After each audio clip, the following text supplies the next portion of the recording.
Subhanallah walhamdulillah wa la ilaha illallah wallahu akbar. A'udzubillahi minasyaitonir rajim. Bismillahirrahmanirrahim. Assalamualaikum warahmatullahi wabarakatuh. Ya, rindu sangat. Terima kasih di atas ayat-ayat rindu yang dituliskan. Sehat, saya sehat. Alhamdulillah. Mata bengkak ni ada sebab ni. Mata bengkak ni ada sebab. Allahu Akbar. Ya. Terus terangnya, mata bengkak ni sebab saya menangis bersungguh-sungguh teresak-esak. Sampai bengkak mata, menangis yang sungguh-sungguh. Gitulah saya. Kalau nangis sungguh-sungguh. Tak ada nangis main-main. Allah Akbar. Ya. Bengkak sangat kan? Kenapa Ustazah nangis? Sebenarnya saya tengok cerita saya tengok kisah perang yang dilakukan semula. Kisah perang Jepun. Taklah berapa hari ni asyik tengok cerita kisah perang je. Kisah sejarah lah, kisah sejarah. Perang dunia pertama.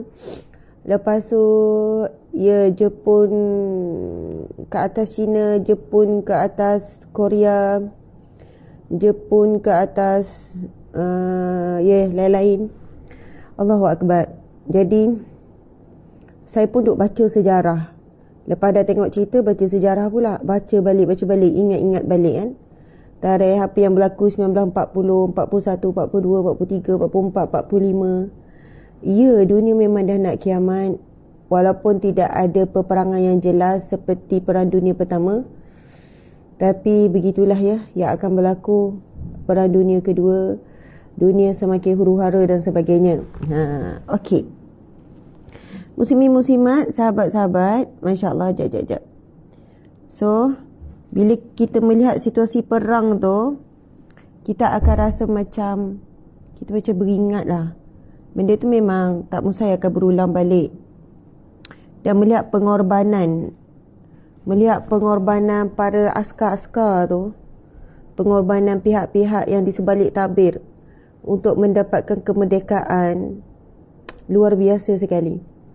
Bagaimana dalam keadaan rakyat ketakutan, musuh sangat kuat, rakyat pula ketakutan dan ditindas, maksudnya oleh penjajah. Tapi ada kumpulan yang sangat berani buat pertemuan rahsia dan merancang secara rahsia, kemudian nak buat tindakan yang besar untuk melawan musuh dalam keadaan tidak ada dikekang seluruhnya oleh kawalan apa semua oleh musuh. Jadi Allahu Akbar.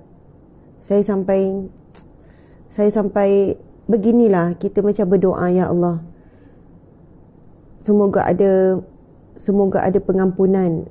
Begitulah, semoga Allah mengampuni mereka.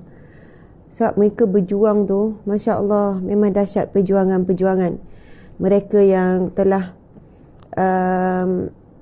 menjadikan batang tubuh mereka tu memang mereka seolahnya bersedia menghadapi kematian, susah payah hidup bertahun-tahun sampai 20 tahun, 30 tahun di bawah penjajah.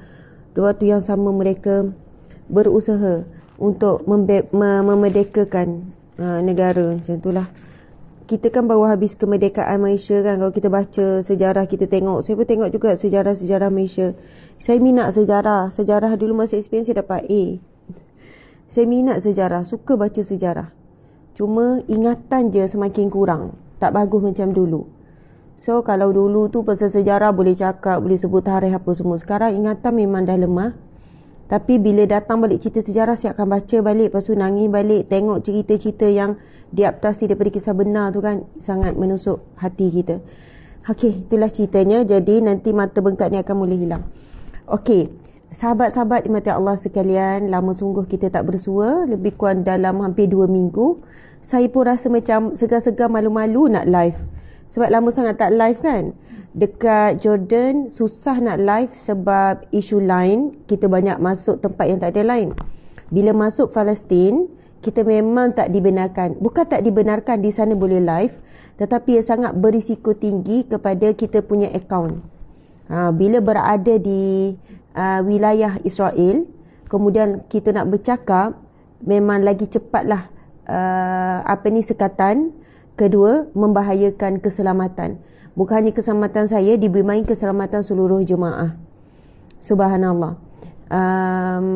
Memang ada masa dekat Jordan pula, Jordan tak ada TikTok. Maksudnya TikTok tidak boleh digunakan, tak boleh dibuka pun. Sebab itu masa kita buat live atas bukit pasir tu, padang pasir tu, live lain boleh buat, tapi TikTok memang daripada awal kita sampai Jordan sampai sudah, TikTok tak boleh on. Rupanya Jordan tidak membenarkan apps TikTok. Gitu. Sebab itu lama sangat kita tak live kan, hanya update status je di FB, di TikTok, IG, lepas tu ada reels pendek. Alhamdulillah kita dapat bersua muka, bersua mata kembali dan pulang dengan selamat. Alhamdulillah. Oh, macam tu. Ya, kalau sebab itu jarang kita tengok, hampir kita tak pernah tengok ada umat Islam kita, ustazah yang pergi ke Palestin buat live daripada Masjidil Aqsa. Kalau buat live daripada Masjidil Haram, Masjidil Nabawi itu biasa. Memang nanti saya sebenarnya nak cerita satu hari, tengoklah esok atau lusa kalau saya dah siapkan keperluan tu. Sebab saya nak tunjuk kepada tuan-puan sekalian tentang Masjidil Aqsa. Sebenarnya apakah itu Masjidil Aqsa? Di manakah wilayah Masjidil Aqsa? Dan apa yang berada di sekitar Masjidil Aqsa dengan Bukit Zionnya, dengan sebab dulu saya seperti tuan-puan sekalian, kita dengar cerita, kita tengok je dalam Google kan, Maps, kita tengok apa yang berlaku sekeliling, kita boleh tengok tu. Tapi takkan sama dengan bila kita pergi sendiri dan melihat sendiri dan berada di tempat tersebut. Baru saya faham Masjidil Aqsa tu merangkumi seluruh petak tu. Memang sama ni kita diberitahu, tapi bila kita berjalan, setiap dalam tembok itu Masjidil Aqsa. Dan di atas Masjidil Aqsa itu terdapat 2 bangunan di atas dan 3 bangunan di bawah. Ataupun kita sebut ada 2 masjid di atas, ada 3 masjid di bawah. 2 masjid di atas iaitu masjid yang selalu kita nampak gambar tu, gambar kubah emas. Itu salah satu masjid, Dome of the Rock. Dome of the Rock tu adalah masjid ataupun kubah emas yang di dalamnya batu. Ada sejarah batu tu dengan peristiwa Isra' Mi'raj. Subhanallah. Kemudian masjid yang seterusnya iaitu Masjid Qibli. Qibli maksudnya masjid kiblatku. Masjid Qibli ni tuan-puan sekalian, masjid utama bagi Masjidil Aqsa. Kemudian ada 3 masjid di bawah. Ketika saya pergi Masjid Marwah ni, daripada nama Malik bin Marwan, subhanallah, Masjid Marwan ni di bawah tanah. Dalam bawah tanah. Saya terkejut, dia sangat besar. Masjid bawah tanah antara yang terbesar di dunia.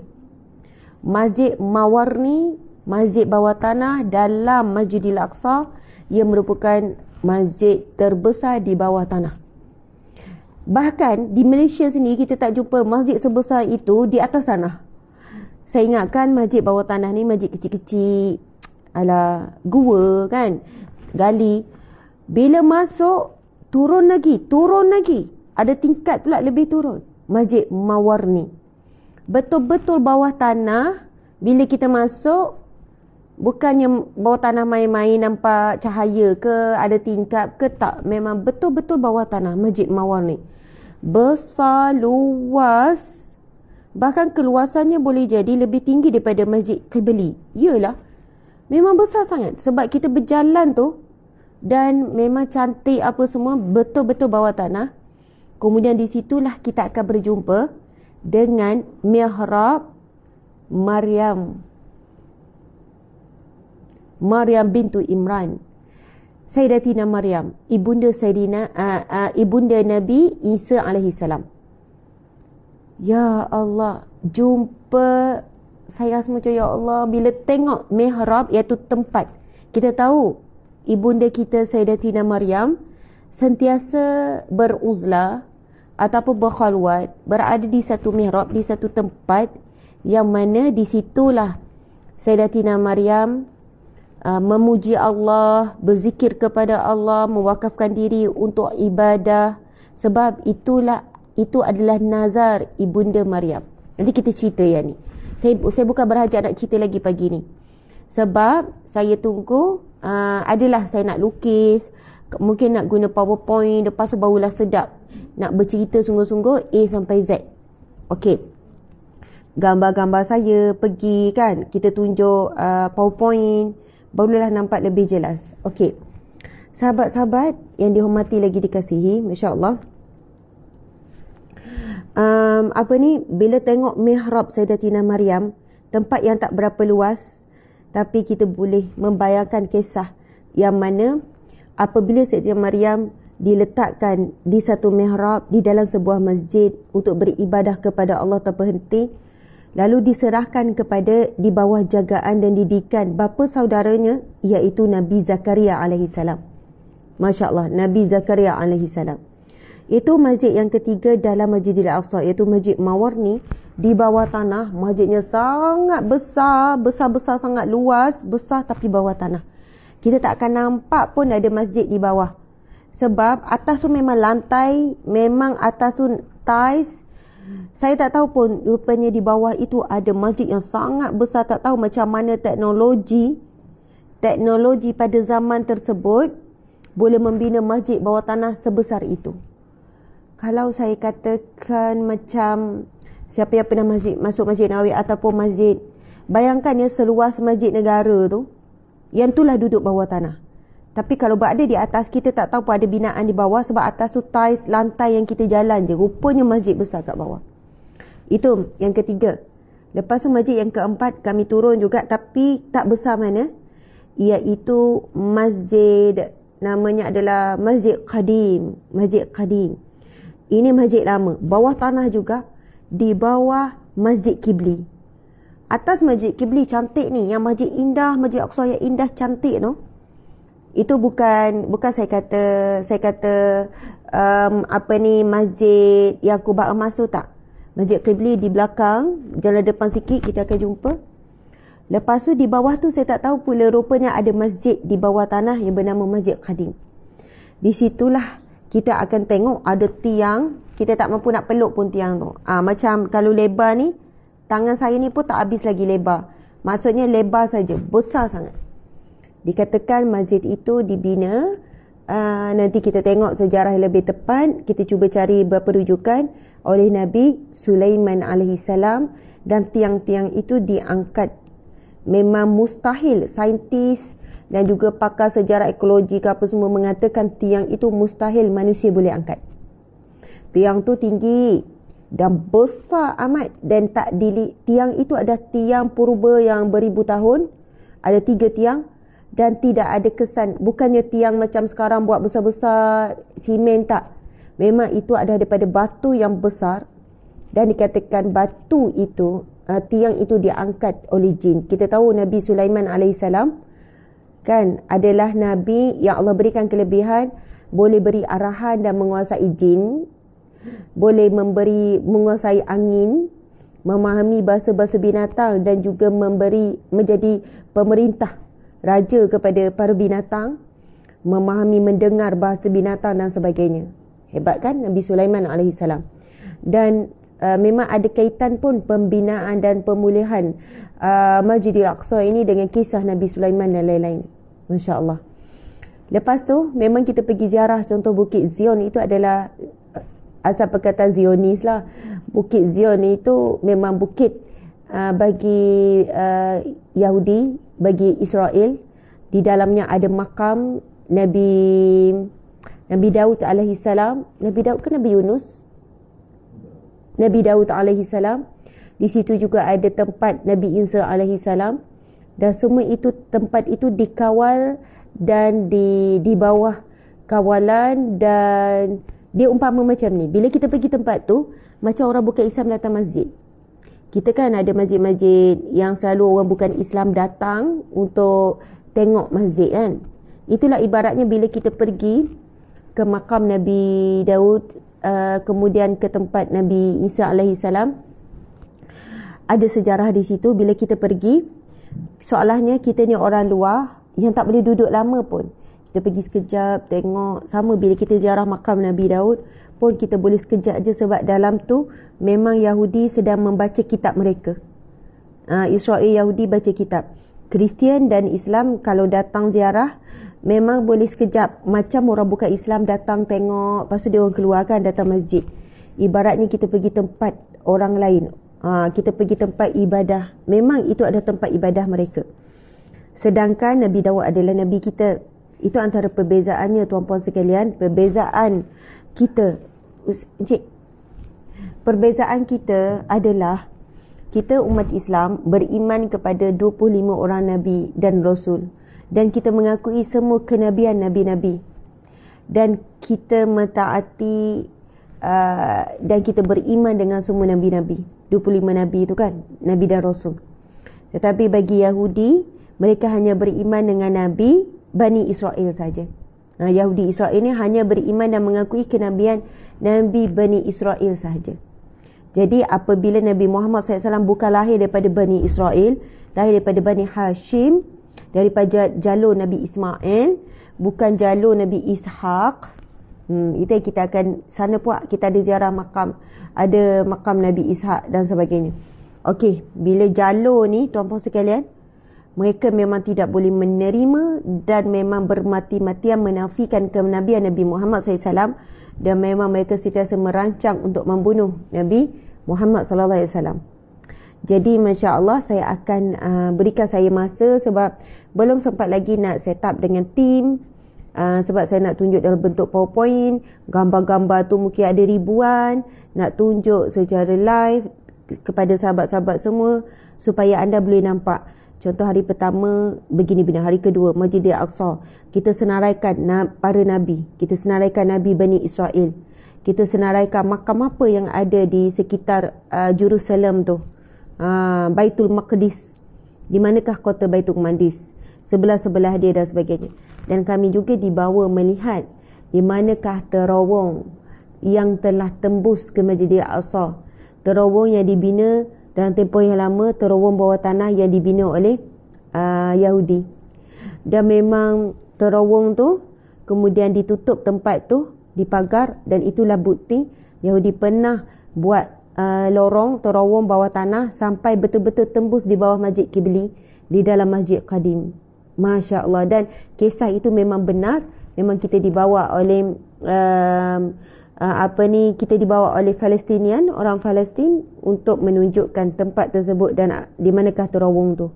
Dan ketika itu macam yang menjaga Masjid Al-Aqsa, penjaga Masjid Al-Aqsa lah yang menjumpai, akhirnya berjaya dikekang dan disekat. Subhanallah. Okey, makan Nabi Yusuf tak kasih masuk. Nabi Yusuf AS, kita tahu itu adalah Nabi Bani Israel. Cuma Nabi Yusuf kita tahu anak Nabi Yaqub, tapi Nabi Yusuf telah pun dibuang oleh adik-beradiknya sampai ke Mesir.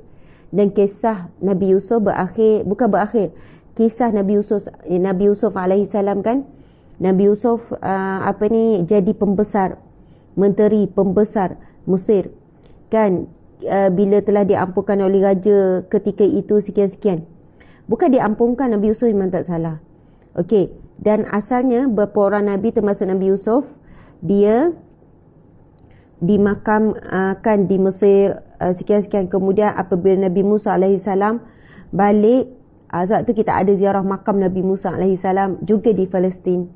Masya Allah, ada kisah dia. Itulah bagi saya masa, memang mereka claim semua Nabi Bani Israel adalah Nabi mereka, dan Nabi Yusuf pula makan Nabi Yusuf. Memang langsung kita tak boleh ziarah, memang tutup seal terus pintu, dan memang ada tulis di pintu Yusuf alaihissalam, tapi pintu itu adalah pintu yang telah digari, dikunci, yang kalau buka orang Islam boleh masuk melalui laluan tersebut. Tetapi dia ada pintu lain yang lebih besar lah. Di makan Nabi Yusuf tu lah mereka buat ibadah. Yahudi ya, buat ibadah. Nak kata kita tak sebut ibadah lah, buat ritual, dan kita boleh tengok daripada cermin yang jauh apa yang mereka buat dalam tu.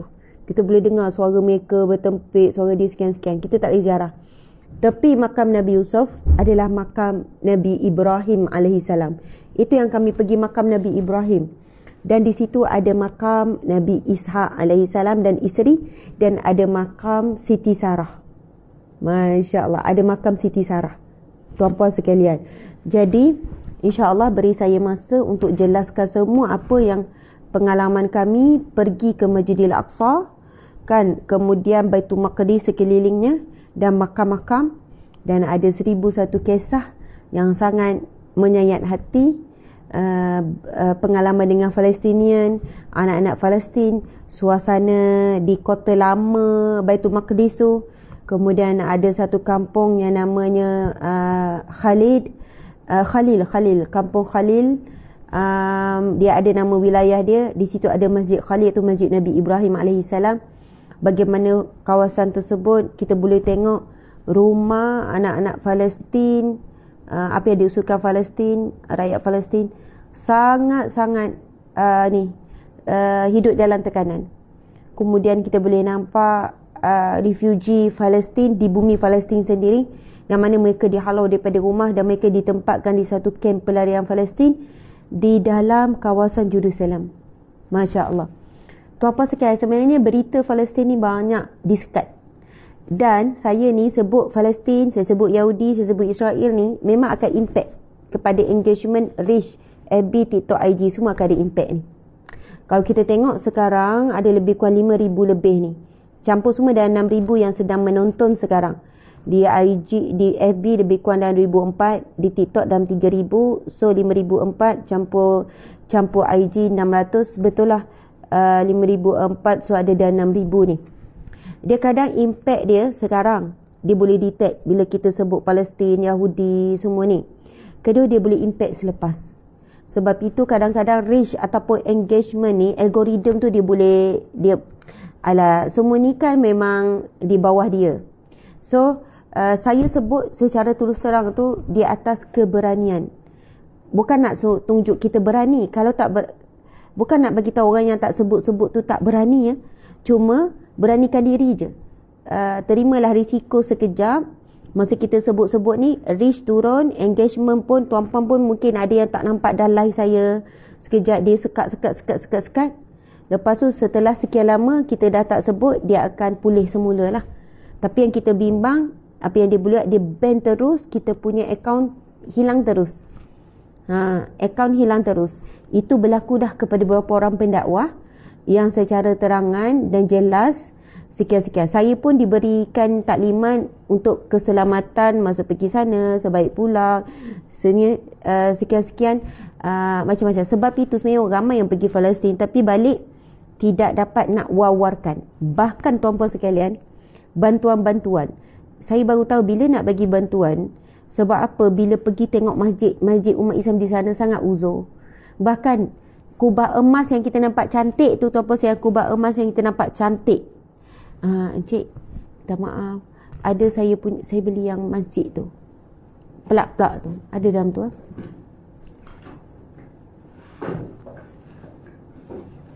Tu. Ya. Lepas tu ada dua lagi kan. Saya tahu ini pelak masjid apa ni. Ini saya beli dengan orang Palestin. Memang agak mahal sikit. Semua barang-barang Palestin mahal. Okey. Masya Allah. Allahu Akbar. Allahu Akbar. Ini tu apa sekalian kan. Ini adalah kubah emas. Dia panggil Qubbatus Sakhra. Kubah batu. Masjidil Aqsa. Betul tak? Ini lambang Masjidil Aqsa. Kalau kita tengok, kita terus kata ini ada Masjidil Aqsa. Kan? InsyaAllah. Bila saya masuk solat dalam masjid Kubah Emas, ini pun saya dah sebut tadi, dalam Masjidil Aqsa. Masjid Aqsa tu yang kita nampak petak semua itu Masjidil Aqsa. Tanah dia, tiles dia, seluruh keluasan itu adalah Masjid Aqsa. Sangat besar. Keluasan tu nanti kita tengok balik. Saya confuse sama ada belas ekar ataupun puluh ekar. Besar. Masjidil Aqsa tu keseluruhan tu. Dalam Masjidil Aqsa ada 5 masjid. Salah satunya adalah Masjid Kubah Emas ni. Qubbatus Sakhra ni. Masjid Kubah Emas ni. Sahabat-sahabat. Masya Allah. Jadi, Masjid Kubah Emas ini ayat Subhanallazi asra bi'abdihi layla minal masjidil haram ilal masjidil aqsa. alladzi barakna haulahu linuriyahu min ayatina innahu was-sami'ul basir. Ini surah Al-Isra ayat pertama tentang peristiwa Isra Mi'raj. So tuan-puan sekalian, bila saya masuk dalam masjid Qubbatus Sakhra ni, Masya Allah, sahabat-sahabat, ni Palestinian ni buat, orang Palestin buat, beli. Okay, lepas tu bila masuk ke masjid ni, saya terkejut. Sebab kita dah biasa tengok ataupun dah biasa masuk Masjidil Haram dan Masjidil Nabawi, tuan-puan sekalian. Tapi kali pertama pergi ke Masjid Al-Aqsa, dah masuk, kapet lusuh, rosak, ada lubang-lubang. Kapet tu saya tak tahulah kapet zaman bila, tak tanya. Saya ingat memang nak jumpa imam apa semua nak tanya. Tapi kita tahu kapet tu kapet yang sangat lama, tuan-puan sekalian. Kapet buruk, lusuh, kotor. Maksud saya kotor tu sebab kotoran, tuan-puan cuba bayangkan kalau kapet lama walaupun dibersihkan, dia tak akan bersih dah. Maksudnya kesan-kesan kotoran berubah warna, mungkin ada makanan tumpah ke apa ke. Kapet lusuh dah lama, yang kalau kita pergi masjid-masjid dekat Malaysia pun kita susah dah nak tengok kapet lusuh macam tu. Saya kata, ya Allah, Masjidil Aqsa. Kalau Masjidil Nabawi, Masjid Haram tu selalu ditukarlah kapet. Kapet cantik apa semua kan. Kapet dia berwarna merah, nantilah saya ambil gambar. Lepas tu saya terfikir apa? Saya terfikir, saya cakap, nak pergi jumpa imam, nak buat crowdfunding, nak kumpulkan duit, nak kumpulkan ni. Lepas tu kurang-kurangnya kita rakyat Malaysia menyumbang kepada kapet Masjidil Aqsa. First saya niat macam tu. Sama juga bila pergi Masjid Qibli tu. Lepas tu kita tengok di dalamnya, dalam kubah. Memang daripada luar kita nampak kubah ni sangat cantik, tersegam. Maksudnya kemas. Tapi bahagian dalam dah rosak. Kita boleh nampak sebenarnya mereka tak ada kos pun untuk baik pulih. Untuk bangunan kat dalam tu memang ada yang retak-retak, ada rosak masjid tu. Kita boleh rasa macam duduk dalam masjid lama. Dan memang kita tahu sejarah Masjidil Aqsa ni. Allahu Akbar. Tuan-puan sekalian, Masjidil Aqsa adalah hujung kepada Isra', perjalanan Nabi daripada Masjidil Haram ke Masjidil Aqsa. Dan ia adalah permulaan kepada Mi'raj, naiknya Nabi menuju bertemu dengan Allah di Sidratul Muntaha. Allahu Akbar. Jadi tuan-puan sekalian, Encik ada dua lagi tau Encik. Sebelum ni saya letak dalam beg. Saya tahu sama ada dalam beg tu ataupun dalam beg galas.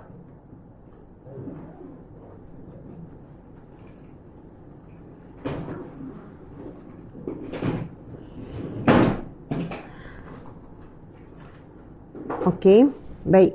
Beg pun tak habis buka lagi. Subhanallah. Lepas tu, bila saya diberi makluman, saya dimaklumkan kenapa susahnya nak masuk bantuan-bantuan. Saya tak sebutkan nama. Ada ustaz, kalau saya sebut ramai yang kenal, dia bersungguh buat crowdfunding untuk berikan bantuan kepada Palestinian, kepada rakyat Palestin. Dia kata sangat membahayakan, dan akhirnya ustaz ni memang nama blacklist terus, tak dibenarkan. Dan jika ia teruskan buat lagi, dan risikan mereka ni sampai ke Malaysia, dan risikan tu melalui penyamaran di kalangan orang Islam, sampailah dia diberi amaran, bahkan dia tak boleh nak sentuh, sebut langsung dah Palestin apa semua, dia tak boleh buat crowdfunding ustaz ni. Kemudian dia diberi amaran oleh Israel, sekiranya ustaz ni meneruskan, seluruh rakyat Malaysia pun tak dibenarkan masuk ke Israel ni, ke Baitul Maqdis ni.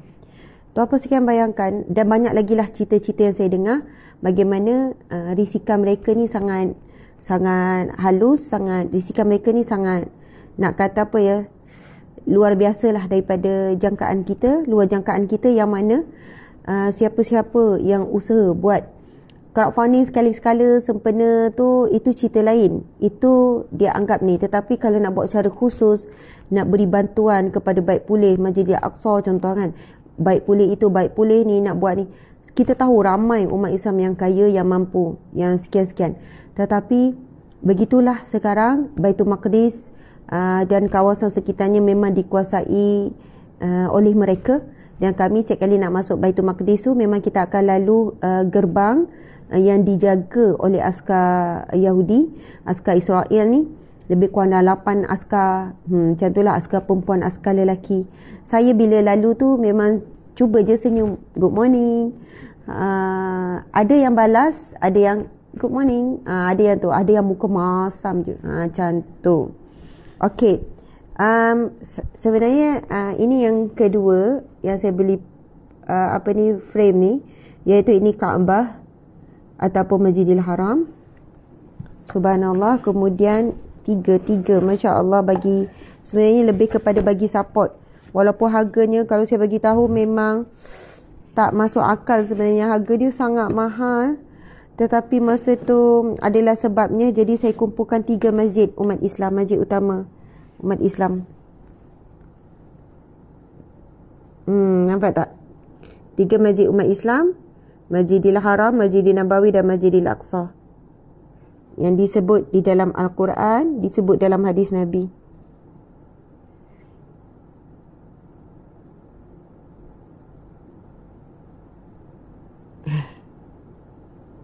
Product quality standard in Palestine. Cantik tak? Okey, jadi ada 3 masjid. Ini Masjidil Haram, Masjidil Aqsa, dan ini Masjid Nabawi, Kubah Hijau Masjid Nabawi. Subhanallah. Ya, harga dia 3 ni. Subhanallah, memang Palestin semua harga jadi tinggi sebab mereka, tekanan ekonomi rakyat Palestin memang sangat dahsyat. Nantilah saya akan cerita balik. Saya nak, sebab nanti kan saya akan ulang balik kalau saya cerita dah hari ni. Saya kata saya akan buat PowerPoint, saya akan tunjukkan gambar, saya akan ni. Kita akan buat satu slot khas tentang Palestin, slot khas tentang Masjidil Aqsa. Saya syukur sangat Allah berikan rezeki, peluang untuk masuk ke Palestin, untuk melihat sendiri suasana, untuk melihat Baitul Maqdis, Masjidil Aqsa dan apa yang berada di sekitar, dan bagaimana kehidupan rakyat Palestin di sana. Kampung yang saya pergi, kampung Masjid Ibrahimi atau Masjid Khalil, kampung Khalil, apa yang berlaku di sana. Contohlah tuan-puan sekalian ya. Jadi yang ini sebenarnya harga dia, encik suami pun saya tak bagi tahu lagi ni. Saya pergi satu tempat Palestinian, dia memang dia buat menggunakan handmade. Ini memang guna alat, memang guna mesin. Tapi okey, tak apa. Niat masa tu nak bantu Palestin, dan saya niat apa? Ini semua ada tempat untuk letak ni. Nanti kan saya nak buat live, saya akan letak frame ni depan meja live. Gitu. Supaya 3 masjid ni menjadi perjuangan umat Islam. Perjuangan umat Islam untuk menjaga dan mempertahankannya. Nampak kan? Okey, kita turunkan sikit. Okey. Lepas tu satu lagi.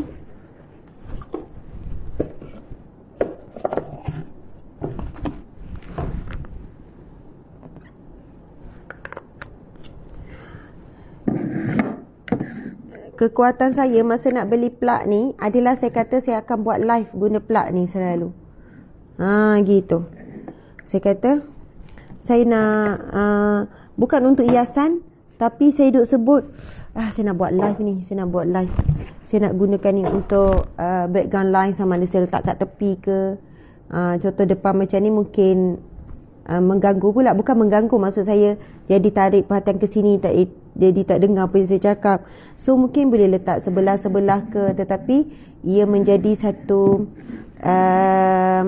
background lah, ataupun sentiasa ada. Mungkin ada hari saya nak bercakap tentang Masjidil Nabawi ke, Masjidil Nabawi, Masjidil Haram dan Masjidil Aqsa. Jadi 3 masjid berkumpul. Masya Allah, cantik kan? Alhamdulillah, Alhamdulillah. Mana tahu ada rezeki, itulah. Memang sampai saya fikir ada craft tangan rakyat Palestin memang cantik-cantik. Mereka buat daripada shell daripada kulit kerang. Betul, kulit kerang. Ya Allah, tapi harga memang sangat cantik. Asmaul Husna, memang handmade. Mereka makan masa sampai setahun nak siapkan. Asmaul Husna lengkap dengan khot-khot yang cantik. Harga dia memanglah tu apa sekian 10,000, harga dia 5,000, sebab buat dah tempoh 1 tahun. Kalaulah dapat bawa masuk hasil-hasil kraft tangan, hasil-hasil apa ni yang Palestin yang buat, lepas tu mereka dapat income. Wallahualam. Tak apalah, kita sebut je dulu kan, mana tahu satu hari boleh. Okey, macam tu. Jadi janganlah tanya berapa harga ni ya. Saya pun tak adalah mahal sangat, tapi bagi saya ia mahal macam tu. Okey, tapi harga dia pergi kepada mahal lah juga. Tak nak sebut. Okey, sederhanalah, tengah-tengah. Bukan mahal sangat, dia mahal. Dia bukan murah, dia mahal. Dia bukan mahal sangat. Gitu. Tapi kalau dibandingkan dengan dekat Malaysia, mungkin kita akan rasa biar betul macam harga dia jauh lah dengan Malaysia kalau jenis yang sama pula. Tapi mungkin dikata material tak sama, sebab dikata perak ni adalah perak yang betul, dan emas ni ada emas berapa karat. Tapi bukan emas yang betul-betul emas lah, tapi emas lah, warna emas ni, dan ini adalah perak. Itulah yang harga dia mahal. Okey, boleh terima lah. Baik, tuan-puan dimati Allah sekalian, Masya Allah, mata saya pun dah kurang bengkak sikit. Bengkak tu sebab menangis, bukan sebab gaduh dengan cik suami. Cik suami Alhamdulillah. Tapi ada, saya cerita dah tadi, sebab saya tengok cerita perang, lepas tu menjiwai sangat, saya akan menangis tak esak-esak. Saya tengok sejarah peperangan. Betul Ustazah, memang mahal di Palestin. Ustazah, kitchen ada tak? Dari Palestin minta. Ada yang minta, Ibu Fawaz minta kitchen. Ada beli kitchen, fridge, macam-macam lah daripada Palestin. Main-main je. Okey, Kasih Zita ada. Join sahabat, tap-tap 1 million. Ya, di TikTok. Jom tap-tap 1 million. Kadang-kadang kalau tak ingatkan, sahabat-sahabat lupa. Sekarang ada 300 lebih saja. Nampak Ustazah, Masya Allah, sedih mendengarnya. Okey, insyaAllah nanti kita akan, sementara tengah panas lagi, saya cuba esok atau lusa nak cerita the whole story tentang pengalaman saya ke Baitul Maqdis. Ustazah, tengok sejarah tu kat mana? Kualiti cantik sangat, nampak pun tahu. Kan, kualiti tu memang cantik sangat. Sebenarnya nampak pun tahu. Ya, beza. Nampak kan? Ada warna-warna gitu. Dia tulis dekat sini, the masterpiece of art by professional craftsmen is covered with 24K gold and 925K pure silver. Betul lah tu. Bukan, sorry, saya sebut apa tadi tu? Silver. 925K pure silver. Betul lah tu. Sesuai lah. Masya Allah. Sahabat-sahabat dimati Allah sekalian, Alhamdulillah, tadi Ustaz dah mulakan majlis zikir. Sekarang dah pukul 8.09 minit. Dan izinkan saya bersama dengan sahabat-sahabat semua, kita teruskan kuliah Riyadhus Shalihin yang lama tertangguh. Dan pada pagi ini kita akan sama-sama membacakan hadis Nabi SAW. Hadis baru, subhanallah. Menarik hadis ni, sangat menarik. Hadis ni kita boleh praktikal dan memang kita akan buat setiap hari. Sama ni kita buat mungkin sebab lain, ataupun kita memang tahu dia adalah sunat, tapi hari ini kita tahu dengan dalil ataupun dengan ilmu yang lebih jelas. Ini berkait dengan apa yang kita buat setiap hari. Nak tahu tak? Jawab je nak. Nak tahu tak? Gitu. Subhanallah. Ustazah, cerita dulu batu gantung Ustazah. Ada yang nak tahu sangat cerita tentang batu gantung ya? Masya Allah. Ya, saya pergi dekat Dome of the Rock tu. Batu gantung Dome of the Rock ke? Itu maksudnya. Lepas tu saya memang turun di bawah batu tersebut. Dia jadi gua. Tapi nanti kita akan sambung semula. Saya nak tunjuk gambar, saya nak tunjuk video, biar sama-sama tengok. Gitu. Terima kasih yang jawab nak. Subhanallah. Okey. Tim di TikTok berjuang untuk sampai 1 million. Dah lama ni kita tak live, kita tak kuliah sebab kita pergi ke Baitul Maqdis dah 2 minggu ni. Lepas tu kita nak hit balik kita punya media sosial ni. Kita nak naik balik, kita nak kuatkan balik engagement. Bila tak buat live lama, walaupun tim buat, Alhamdulillah tim sangat bagus. Tim menyampaikan dengan sangat bagus. Mereka teruskan juga kuliah. Cuma reach ataupun engagement tu tak samalah. Okey, baik. Sahabat-sahabat dimati Allah sekalian, hari ini kita akan membicarakan tentang okey, tak apa, kita letak sini dulu. Bab yang kita baca adalah bab yang ke-16. Bab yang ke-16 iaitu perintah memelihara sunnah dan adab. Ia merupakan hadis yang ke-9 dalam bab yang 16 dan ia merupakan hadis yang ke-164 dalam kitab Riyadhus Salihin. Saya akan bacakan hadis ini, sahabat-sahabat boleh dengar sebab hadis ini agak panjang juga sebenarnya. Saya akan baca. Subhanallah. Sahabat-sahabat boleh dengar. Okey, kita akan baca yang pendek dan sahabat-sahabat boleh ikut. Bismillahirrahmanirrahim.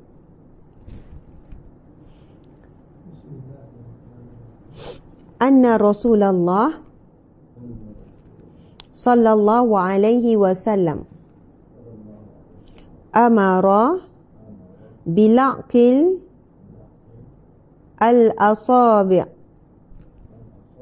was-sahfah wa qala innakum la tadruna fi ayyiha al-barakah. Rawahu Muslim.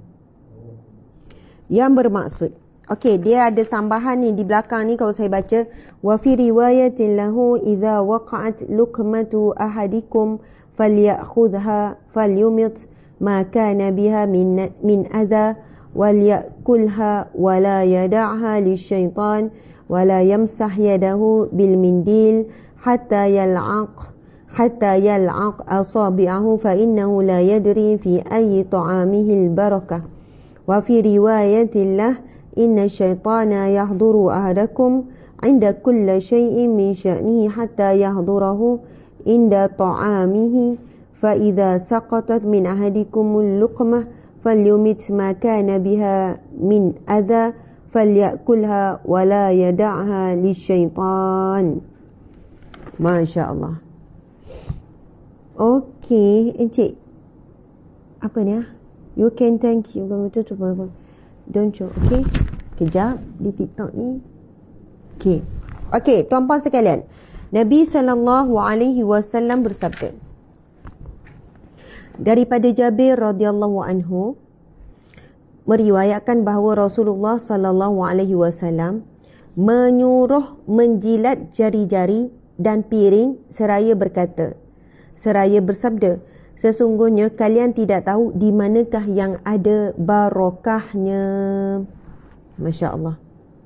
Allahu Akbar. Hadis sahih riwayat Muslim. Apa yang Nabi pesan, apa yang Nabi suruh sahabat-sahabat bila makan? Nabi suruh apa? Nabi suruh menjilat jari jemari. Kemudian Nabi menyuruh menjilat jari-jari dan piring. Subhanallah.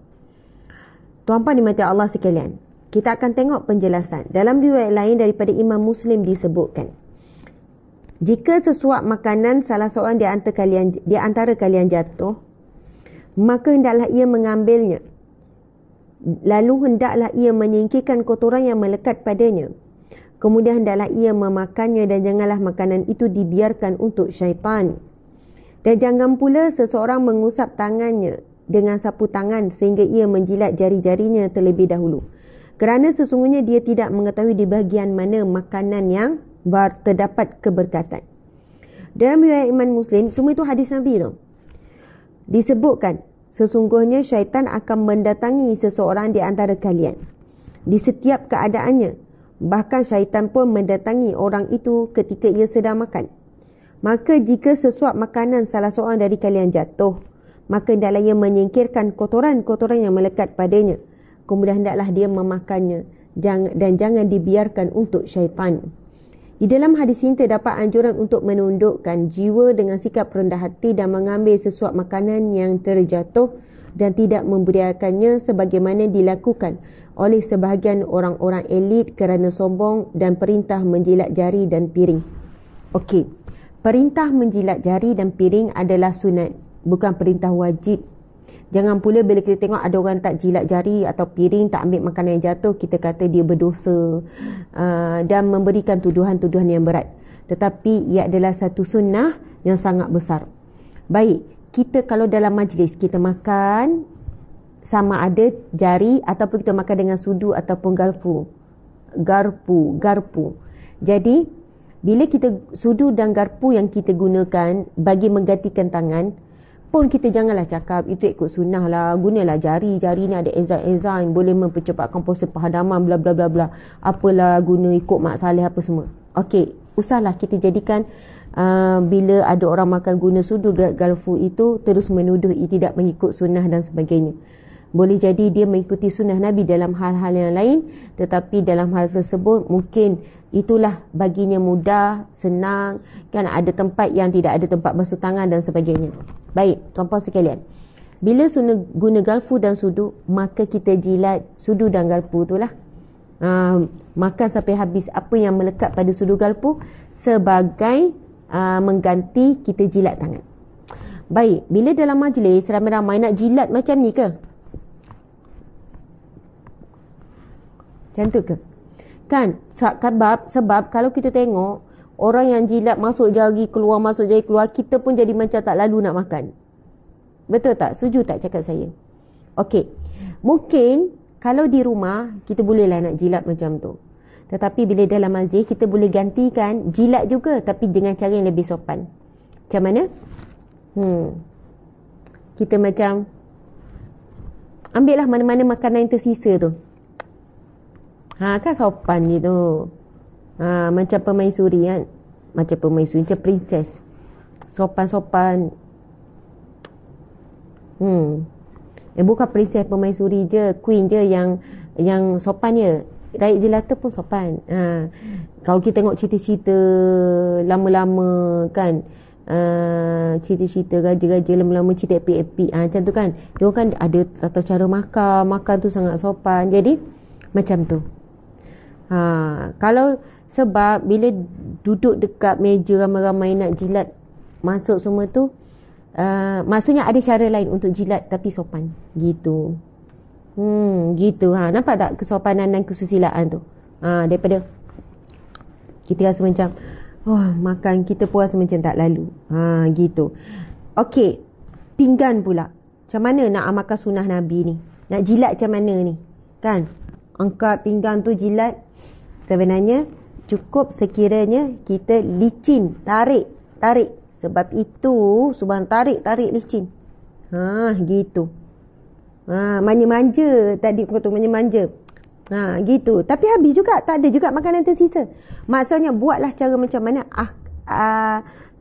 dengan syarat makanan yang tersisa dekat jari tu kita makan semua.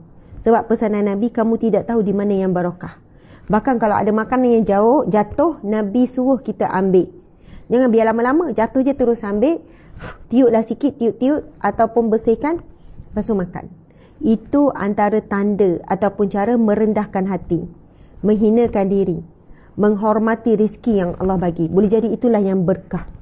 Tu apa sekalian, bila mati semuanya akan hancur, tetapi keberkatan akan kekal. Makanan yang berkat akan kekal. Pakaian yang berkat akan kekal. Kasut yang berkat akan kekal. Di manakah kita nak dapat keberkatan? Apabila kita gunakan mengikut cara sunnah dan kita menggunakan untuk mendapatkan pahala. Kereta kita tak boleh bawa dalam kubur, tapi kalau ada keberkatan pada kereta itu, keberkatan itu yang kekal. Kereta itu dibawa ke tempat kerja, tempat yang baik-baik, bawa pergi masjid. Kereta itu memudahkan urusan-urusan kita buat ibadah, kebaikan dan sebagainya. Rumah memang tak boleh bawa dalam kubur, tapi bila rumah itu barakah, rumah itu digunakan untuk ibadah, untuk kasih sayang suami isteri, anak-anak. Rumah itu dibangunkan majlis ilmu. Rumah itu selalu melayan tetamu dengan baik. Keberkatan akan kekal selama-lamanya. Itu yang kita nak kejar, berkat tu. Kita hari-hari makan berapa kali? 3 kali paling kurang makan. Pagi, tengah hari, malam. Kadang ngunyah-ngunyah lagi. Kan? Daripada kita makan tak ada apa-apa, biarlah makan itu ada keberkatan. Nabi sebut apa? Samillah, sebutlah nama Allah bila nak makan. Bismillah, itu pun dah memadai. Kalau baca Bismillahirrahmanirrahim lagi bagus. Baca doa makan lagi bagus. Kemudian bila makan, Nabi kata kul biyaminik, makan guna tangan kanan. Walaupun kita guna sudu, cuba elakkan garpu sebelah kiri yang suap. Tetap usahakan juga tangan kanan untuk guna sudu tu. Subhanallah. Contoh kita makan benda bersup-sup kan, sebelah sini ni suap dua-dua gini, gini. Jadi tangan kanan. Lepas tu Nabi kata kul mimma yalik, dan makanlah apa yang paling dekat dulu. Kalau yang depan kita ada lauk dulu, ambil lauk dulu. Ini tak nak ambil yang hujung, ambil yang jauh. Ambil dulu yang mana dekat dengan kita. Itu sunnah. Nabi sebut 3 dalam satu hadis yang pendek. Nabi kata, samillah kul biyaminik wa kul mimma yalik. Kamu baca nama Allah bila nak makan. Kamu gunakan tangan kanan dan juga kamu makan apa yang paling dekat dulu. Lepas tu nak ambil yang jauh. First nak ambil makanan tu dekat. Yang lepas tu nak ambil yang jauh minta orang hulur tu tak ada masalah. Jadi bila kita buat je sunnah Nabi, lepas makan ucap Alhamdulillah. Lagi bagus kalau baca Alhamdulillazi at'amana wa saqana, kau dapat baca. Dan selepas itu kita disunatkan untuk menjilat jari. Jilatlah sopan-sopan, lembut-lembut tu kan, jilat-jilat. Lepas tu licinkan pinggang. Okey, pinggan tu kan licin.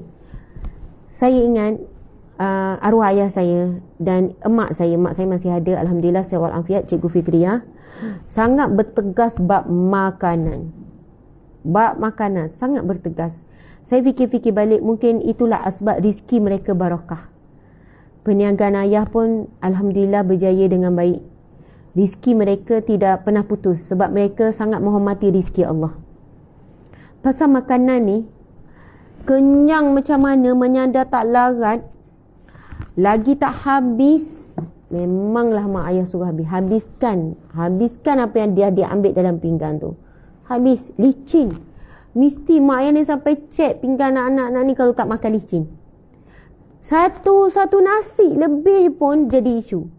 Maksudnya, mak tengok tu tak licin, ada lagi nasi tu. Sebutir nasi pun dia ambil berat. Masya Allah.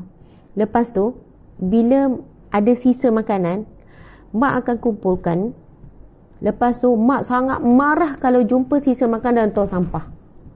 Sangat-sangat marah. Sampai sekarang mak punya cara macam tu. Kan lepas kita makan tulang-tulang semua tu kan. Lepas tu kita kadang malas. Anak-anak ni main masuk je dalam tong sampah yang campur dengan kertas-kertas plastik-plastik tu kan. Kita rasa mak kita tak cek. Mak kadang tu cek. Mak kata, siapa yang buang sisa makanan dalam tong sampah ni? Siapa yang buang ni? Sebab mak akan ada satu bekas khas. Memang sisa makanan dalam tu, walaupun makanan kering ke apa ke, mesti simpan dalam bekas khas, yang mana makanan tu lah akan diberikan kepada, ada kawasan tu, ada ayam, ada itik, ada makanan boleh bagi pada kucing dan sebagainya. Tuan-puan dimati Allah sekalian, itu di antara cara kaedah menjaga keberkatan rizki apabila kita menjaga rizki Allah Subhanahu Wa Taala. Allahu Akbar. Sampai ada satu kisah, sampai sekarang saya tak tahu saya dah cerita belum pada mak ayah, macam kami tak bercerita. Contohlah kami kan makan, ayah saya kan ada restoran. Alhamdulillah arwah ayah ni businessman. Perniagaan dia ada beberapa jenis perniagaan, bukan hanya kedai makan. Kedai basikal pun pernah ada, kedai basikal dan mainan pun pernah ada, kedai makan dan premis-premis yang disewakan, macam itulah, sampai ada cawangan yang sampai kedai makan yang ke-6, macam tu. Ada kedai nasi putih, ada kedai masakan panas, ada kedai roti canai, macam-macam. Tapi arwah ayah saya betul-betul fokus pada perniagaan lebih kurang 10-15 tahun kot. Lepas tu semua dilepaskan pada pekerja. Kemudian arwah ayah fokus kepada dakwah, mengajar, kuliah, ceramah dan sebagainya. Dan waktu yang sama perniagaan masih alhamdulillah baik. Sampailah arwah ayah meninggal bulan Ramadan 5 tahun yang lepas. Kemudian arwah ayah perniagaan, salah satu kedai arwah ayah masih ada. Usia dah 41 tahun dah kedai itu. Kedai itu dah berusia 41 tahun dah. Lama, legasi perniagaan lebih 40 tahun. Maksudnya alhamdulillah. Okey. Jadi kami ni biasalah bila ayah ada kedai makan kan. So makan malam tu biasa pergi ambil kat kedai makan je. Ambil-ambil, biasalah ambil sesuka hati lah kan. Dah percuma, bukan beli kan. Yang ni nak makan, yang ni nak makan ni. Okey, pergi ambil. Pergi ambil. Wakil, kadang saya pergi ambil. Masa tu kecil lagi kan, sekolah rendah. Kadang adik pergi ambil. Ada satu kedai ni dekat je dengan rumah, tak jauh. Kedai yang lain tu jauh. Yang ni boleh jalan kaki je. Bila dah ambil, ikut seronok, ikut suka hati nak ambil, mulalah makanan tu berlebih kan.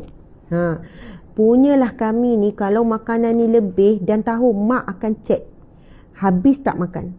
Mak akan pergi tengok bawah tuduh saji ke. Sebab mak ni ada adik selalu. Adik-adik saya 10 orang. Sentiasa ada baby. So mak selalu uruskan baby apa. Jadi kita orang ni makanlah sama-sama adik-adik ni kan. Mak wajibkan makan mesti jemaah. Okay, makan-makan. Lepas tu kau lah habiskan. Habiskanlah. Mula habiskan. Mula. Lepas tu mulalah tak boleh nak habis. Kami mulalah masa tu akan buatlah sesuatu yang mak tak tahu. Kami akan buang senyap-senyap makanan tu. Tapi pastikan makanan tu dibuang jauh. Sebab pernah kantoi, mak tahu makanan dibuang. Memang takut sangatlah kalau mak tahu makanan dibuang.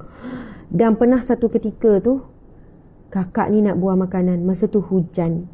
Bukalah pintu dapur bahagian belakang. Buka pintu, tiba-tiba ada lembaga. Semua warna hitam duduk depan pintu tu. Seramlah pula bunyi kan. Seram kan. Kakak saya macam terdiam macam tu. Lepas tu tutup. Dalam hujan gelap. Tutup pintu. Kunci.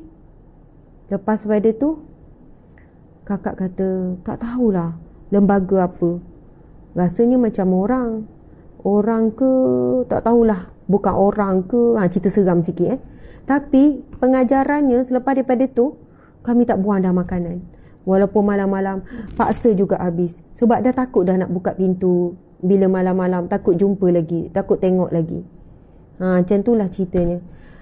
Maksudnya di meja makan ni, mak saya seorang yang mesti hidang kemas. Kami ada 10 orang adik-beradik, semua kena makan sekali. Sempit tak sempit masuk. Lepas tu mak ayah akan duduk dekat meja. Semua anak-anak kena belajar hidang. Wajib semua ada pinggan, lauk. Kalau mangkuk tu beza pun nak kena pergi tukar.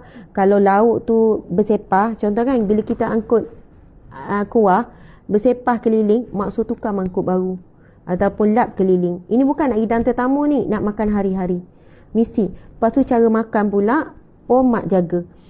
Subhanallah, mak sangat marah kalau ambil terus. Kita tengah lapar, kita pun main nasi banyak. Tiba-tiba tengah-tengah dah kenyang kan. Mak suruh paksa, habiskan. Sebab itu bila ambil nasi, ambil sikit-sikit. Ambil sikit. Walaupun lapar macam mana, ambil sikit. Yang penting berkat. Jadi ambil sikit. Kalau rasa nak menambah, tak kenyang lagi, baru boleh tambah lagi sikit. Lepas tu dilarang, bila dah letak nasi, letak kuah habis penuh. Itu memang larangan keras. Bila makan, letak nasi, ambil kuah, letak dulu sikit bahagian nak makan. Letak dulu nasi putih yang tak nak disentuh di atas. Sebab dibimbangi tak habis. Nanti kalau ada yang nak menambah, boleh ambil yang belum disentuh dalam pinggan kita tu.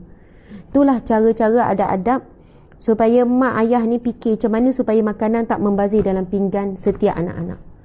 Itu yang saya fikir balik berkat rezeki mak ayah ni. Semua anak-anak ni ditanggung belajar. Sampai adik-adik saya 2 orang belajar Jordan ditanggung sepenuhnya tanpa buat pinjaman. Jordan sangat mahal. RM1 kita, RM7 kita, satu dinar mereka. Pergi Jordan tak boleh nak membeli. Mahal sangat duit dia. Lepas tu samalah, saya belajar Mesir, kakak saya belajar Mesir, 3 orang belajar Mesir, 2 orang belajar Jordan. Kemudian adik saya sekarang ada buat medik, dah ada yang doktor juga seorang, iaitu Dr. Aminah kat Mesir juga, buat medik kat Mesir. Sekarang bertugas di hospital. Dah habis dah semua, dah jadi MO dah lah. Lepas tu ada seorang adik bongsu, ini tahun akhir buat medik juga di Malaysia. Dan kami dapati alhamdulillah rezeki mak ayah ni tak pernah putus. Anak-anak tidak buat pinjaman. Kalau ada buat pinjaman pun sikit sangat, bukan pinjaman macam penuh sekian-sekian. Dan juga keberkatan apa? Okey. Dan juga keberkatan makanan bila dijaga, keberkatan rezeki dan keberkatan dari sudut anak-anak. Nak kata anak-anak yang berkat, tak boleh nak claim macam tu. Tetapi saya boleh rasa bagaimana kaitan menjaga keberkatan rizki pertama, dan juga tidak membazir. Sebab itu di dalam Al-Quran sampai Allah berikan amaran, inna mumbazirina, sesungguhnya orang-orang yang membazir ini kanu ikhwani syayatin, sesungguhnya mereka itu saudara syaitan. Kan sesungguhnya orang membazir itu saudara syaitan tu, memang kita tak nak jadi bukan kawan syaitan. Disebut ikhwan ni saudara, sangat rapat. Syaitan sangat suka orang membazir. Syaitan sangat suka membisikkan pada kita ikut makan, ikut hawa nafsu. Nak makan tu, nak makan ni, lepas tu buang. Tak habis buang. Allahu Akbar. Bila kita duduk dekat taman, mak saya risau. Mak saya kata, habis tu makanan, sisa makanan buang kat mana? Kan orang duduk dalam taman, sisa makanan pun buang dalam tong sampah. Mak saya kata, usahakanlah, janganlah buang sisa makanan tu. Carilah mana-mana binatang bagi makan. Bagilah burung ke, bagilah kucing ke, apa semua. Itu antara aswad kami pelihara kucing. Sebab sisa makanan tu, kucing ni kalau dah biasa makan, dia okey je. Okey, sahabat-sahabat. Jadi itulah hadis yang kita belajar pada hari ini, iaitu yang mana Nabi SAW menyuruh menjilat jari-jari dan piring. Dan Nabi sebut, jika sesuap makanan salah seorang di antara kalian jatuh, maka hendaklah ia mengambilnya. Lalu hendaklah ia menyingkirkan kotoran yang melekat padanya. Kemudian hendaklah ia memakannya, dan janganlah makanan itu dibiarkan untuk syaitan. Ya, kita kata syaitan itu musuh, tapi rupanya hari-hari kita bersaudara dengan syaitan. Hari-hari kita bagi dia makan. Hari-hari syaitan tu gemuk sebab kita. Hari-hari kita membesarkan syaitan. Bukan hanya melalui makan, tapi melalui hawa nafsu yang kita menjadi ikutan. Sahabat-sahabat, mak saya bukan ustazah. Mak saya guru sains. Mak saya mengajar mata pelajaran fizik. Degree dia pun dalam fizik. Guru sains. Sebab ramai orang ingat, oh ustazah ni anak-anak tok guru, ustaz-ustaz mana. Ayah saya pula businessman. Ayah saya orang berniaga. Sebab itu saya pun orang berniaga. Saya berniaga daripada universiti lagi saya berniaga. Masa saya student, saya dah berniaga macam-macam. Sampailah lepas kahwin, saya memang berniaga pelbagai bentuk perniagaan. Sebelum tu saya belum kerja dengan JAKIM. Saya dah masuk pasar malam, saya pergi berniaga ke universiti. Saya memang saya memang daripada belajar, saya minat berceramah, mengajar, kuliah. Daripada belajar lagi, saya masuk pidato, saya masuk forum, saya masuk debat. Memang itu juga adalah bakat yang turun-temurun daripada arwah atuk. Tapi mak saya guru fizik, ayah saya pula businessman. Ayah saya orang berniaga, tapi ayah saya sangat sukakan ilmu. Ayah saya beli kitab, belajar sampai 1, 2, 3 pagi, study kitab. Kemudian arwah ayah pergi kuliah-kuliah. Ayah belajar dengan guru-guru direct. Tapi ayah saya tak ada sertifikat CJ dalam pengajian agama. Tapi beliau dapat tauliah dan beliau mengajar di masjid-masjid. Maksudnya itu kehendak dia. Subhanallah. Mak saya guru fizik, kadang ngajar admat, matematik, orang sains. Saya nak sebutkan di sini, jangan kita rasa kita ini orang bukan dalam background agama, tak ada CJ agama, bukan ustaz, bukan ustazah. Kita tak boleh nak mendidik mengikut sunnah Nabi. Subhanallah. Sebab ada yang kata, cila ustazah dibesarkan dalam keluarga Islami. Oh, mak ustazah gini. Bila saya beritahu mak saya adalah orang sains, guru sains, ramai juga yang macam, orang-orang ingatkan ustazah kan, bila bercakap mesti guna hadis contohnya kan, bila mendidik tu tegas dengan ni. Tetapi sebenarnya berusaha mengikut sunnah-sunnah Nabi ini adalah keperluan ataupun kewajipan asas bagi umat Islam. Tak kiralah kita ini background apa, pelajaran apa, pengajian apa, kan kehidupan kita macam mana. Bila sampai ilmu pagi ni tentang bab makan, hari-hari bab makan ni, maka janganlah kita abaikan. Boleh jadi asbab kita pertahankan sunnah makan ni lah menjadi asbab kita masuk syurga. Menjadi asbab kita masuk syurga. Nabi sebut apa? Taraktum fikum amraini. Aku meninggalkan kepada kamu 2 perkara. Ma in tamassaktum bihima lan tadillu abada. Ma in tamassaktum bihima lan tadillu abada. Nabi sebut, aku tinggalkan kepada kamu 2 perkara. Selagi mana engkau berpegang teguh dengan keduanya, kamu tidak akan sesat selama-lamanya. Lalu Nabi sebut, Kitabullah wa sunnati. Kitab Allah, Al-Quranul Karim dan sunnah-sunnahku. Nabi meninggalkan sunnah-sunnahnya dalam bab pernikahan, dalam bab pemerintahan negara. Nabi tinggalkan sunnah-sunnahnya, contoh-contoh tauladan dalam bab makan minum. Dalam bab buang air pun Nabi tinggalkan contoh tauladan, sunnah-sunnah. Nabi sebut macam mana cara buang air. Bab tidur, bab bangun tidur, bab nak pakai baju, bab nak buka baju, bab nak mandi, bab nak bersihkan diri, bab apa lagi, bab pakai pakaian, buka pakaian saya dah sebut, bab nak berjalan daripada rumah. Nabi tinggalkan komplit daripada kita start bangun tidur sampai kita tutup mata balik, buka mata tutup mata, tidak ada satu perbuatan perlakuan yang tidak terkait dengan sunnah Nabi. Kita pilih mana yang kita rasa boleh istiqamah. Berjuang memang nak buat sunnah Nabi, jihad. Istiqamah ini memerlukan pengorbanan. Istiqamah perlukan mujahadah, bersungguh-sungguh. So, orang yang jaga keberkatan makanan ni, ia tak tahu bagaimana impactfulnya menjaga keberkatan makanan ni dalam kehidupan dia. Nabi sebut apa? Kullu lahmin nabatin min haram fannaru aula bi. Setiap daging yang tumbuh daripada sumber yang haram, neraka paling utama. Orang yang jaga keberkatan ni, bahkan makanan yang haram, makanan yang syubhah pun, kalau dia was-was, dia tak yakin, tuan-puan sekalian, masya-Allah. Kami pernah pergi ke Bali. Kami berdua, kami suami isteri pernah lah pergi ke Bali. Orang kata Bali susah nak cari makanan halal. Memang betul. Sampai peringkat kami dah masuk banyak restoran, kami keluar balik. Banyak restoran masuk, keluar balik, keluar balik, keluar balik. Kalau fikirkan lapar, dah menggigil dah lapar. Tapi nak jumpa makanan yang mana orang Islam yang masak, lepas tu kita rasa yakin walaupun tak ada sijil halal, tapi orang Islam itu kita jumpa, kita tanya makanan ni macam mana, halal tak, bagaimana ayam, kita tak tahu sumber ayam daging yang dia beli. Subhanallah. Tapi kita nampak ada ramai orang Islam masuk, ramai orang Islam makan. Tapi bila tanya, oh rupanya dalam tu cuma beza dapur sebelah-sebelah je, ataupun dapur yang sama ada masak pork. Dia tulis halal. Bila kita tanya halal, lepas tu tanya ada pork tak, sekian-sekian, tanya-tanya. Walaupun gigil dah lapar apa semua, oh bekas senang tuan-puan sekalian. Sebab itu juga diajar oleh mak saya juga. Mak saya sangat susah nak cari kedai makan. Kami 10 beradik, mak yang suka bawa pergi jalan. Bila cuti sekolah, mak saya pun cuti kan, nama pun Cikgu. Suka angkut semua anak pergi berjalan. Bukan dekat-dekat. Kadang tu daripada Johor sampai ke Penang. Bila time cuti sekolah, kadang 2 minggu, 10 hari berjalan round satu Malaysia. Itu cerita 30 tahun lepas saya nak cerita tu. Zaman tu jarang orang bawa anak berjalan. Tapi mak ayah ni memang akan selalu kuatkan ikatan ni, pergi mana-mana, pergi berjalan. Okey. Kalau tak, setiap minggu mesti pergi pantai, mesti ada buat rehlah, mesti ada masa. Walaupun mereka sangat sibuk, ayah sangat sibuk, mak pun sangat sibuk, tapi paksakan diri luangkan masa dengan anak-anak. Jadi tuan-puan sekalian, apa yang saya ingat, waktu kecil bila nak cari kedai makan, nak berhenti dah, kita berjalan jauh kan, nak cari kedai makan, anak-anak dah lapar, ayah pun dah lapar, mak dulu akan turun ke kedai makan. Lepas tu kami kena tunggu dulu, tak boleh turun lagi. Lepas tu mak akan datang balik. Mungkin mak akan kata cari lagi lah depan. Lepas tu kita ni ingat kan dah boleh makan, nampak dah sedap dah kedai makan tu.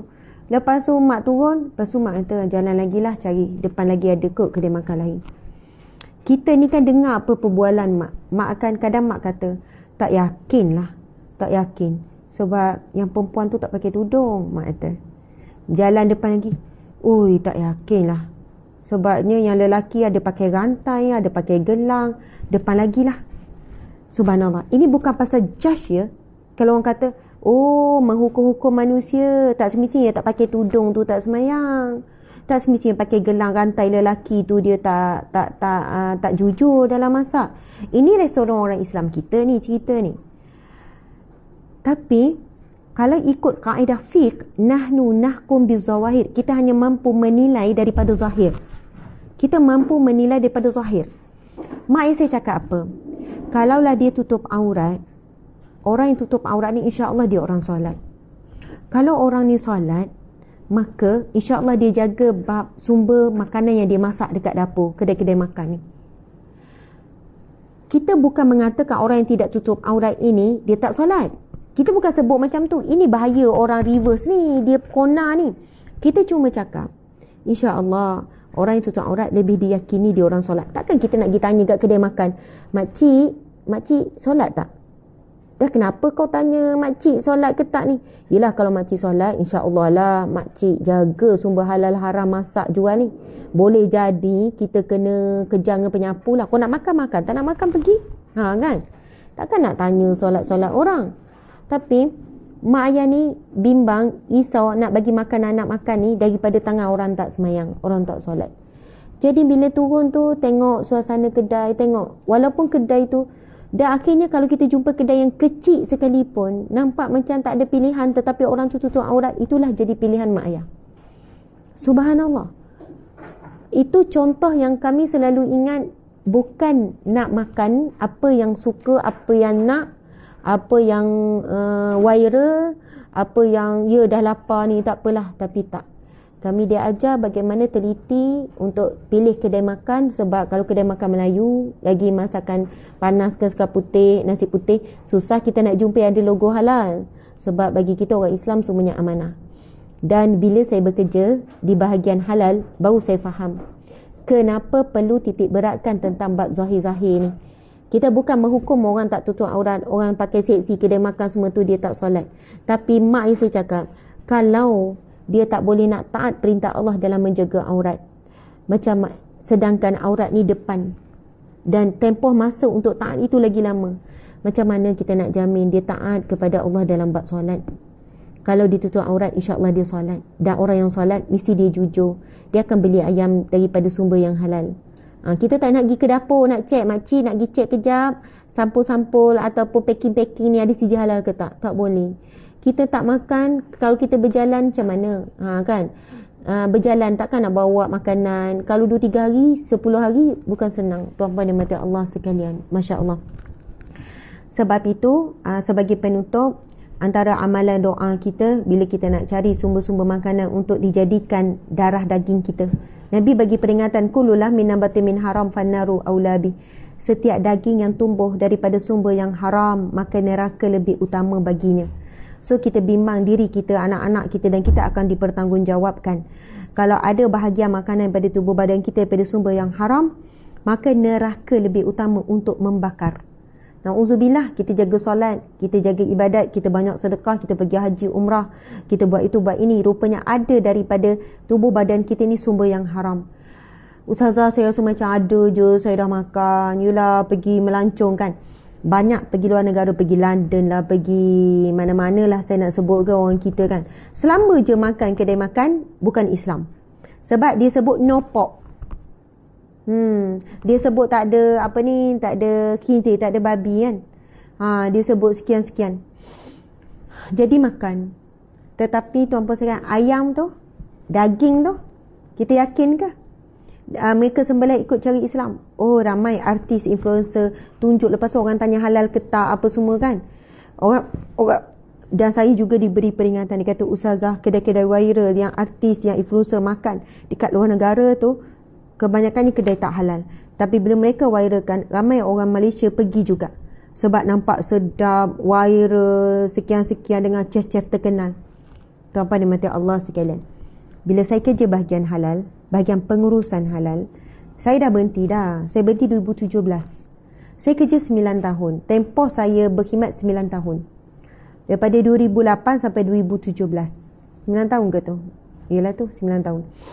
Saya pegawai lawak agama Islam JAKIM, penolong pengarah bahagian undang-undang keluarga, kemudian penolong pengarah bahagian halal, pengurusan halal. Jadi saya ada pengalaman. Dan saya bila berada dalam bahagian pengurusan halal, tuan-puan sekalian, masa tu saya sedar memang benarlah apa yang dibuat oleh ibu ayah sangat menjaga. Sebab bila pergi kedai-kedai orang Islam kita, restoran orang Islam kita, bila kita minta invoice pembelian, sumber ayam dan daging yang dia beli, dia pun tak tahu sumber daripada mana. Dia pun tak tahu. Saya kata, encik tak tahu? Makcik tak tahu? Semua orang bagi, semua orang hantar. Kita beli dengan orang tengah je semua. Saya kata, orang tengah tu siapa? Tengok-tengok orang bukan Islam. Orang yang kaum yang selalu menguasai ekonomi. Bayangkan ya, kalau ada 5 orang tengah, traders ni, orang tengah. Orang restoran, kedai makan, dia nak senang. Bukan dia yang pergi ke pasar, beli tu, beli ni, tak. Tahu-tahu, semua yang dia perlu dah dihantar. Sayur apa yang dia perlu, kalau ada 10 jenis sayur, semua ada. Daging, ayam.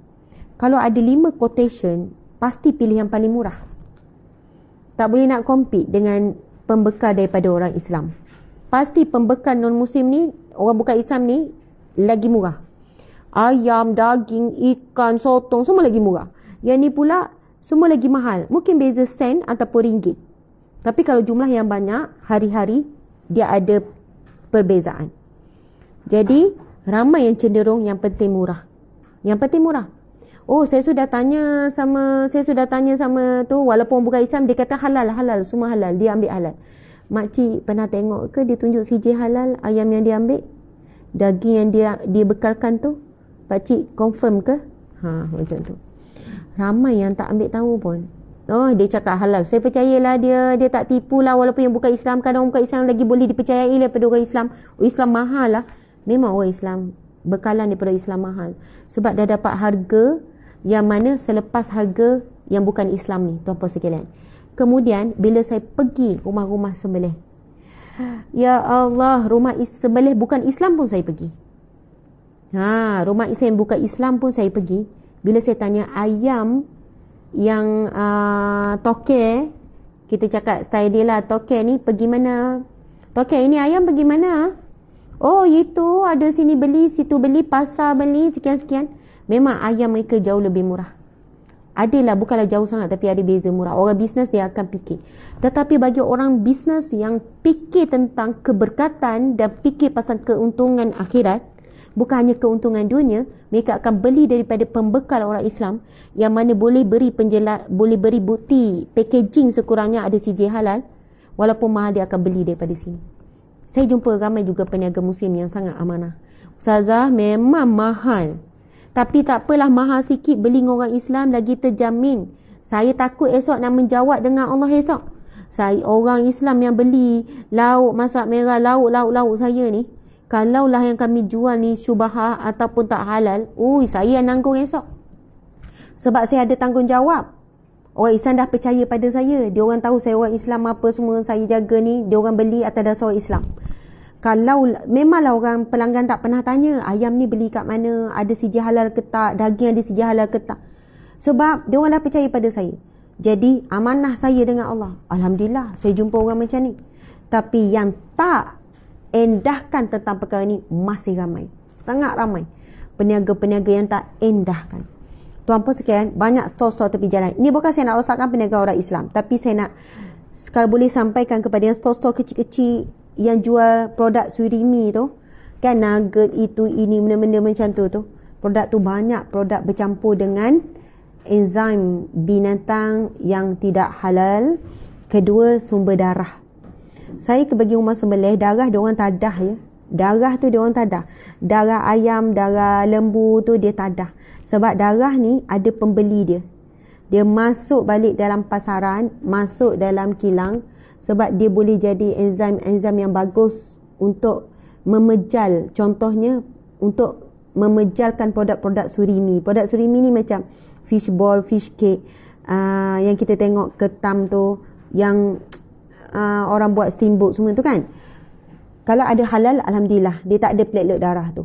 Tapi kalau tak ada, berhati-hati. Sebab ramai peniaga lebih cenderung pergi beli yang pukal, yang kilo, dah lah pergi dekat supermarket orang bukan Islam. Sebab memang dia jauh lebih murah daripada beli yang packing, ada logo halal, lepas tu potong.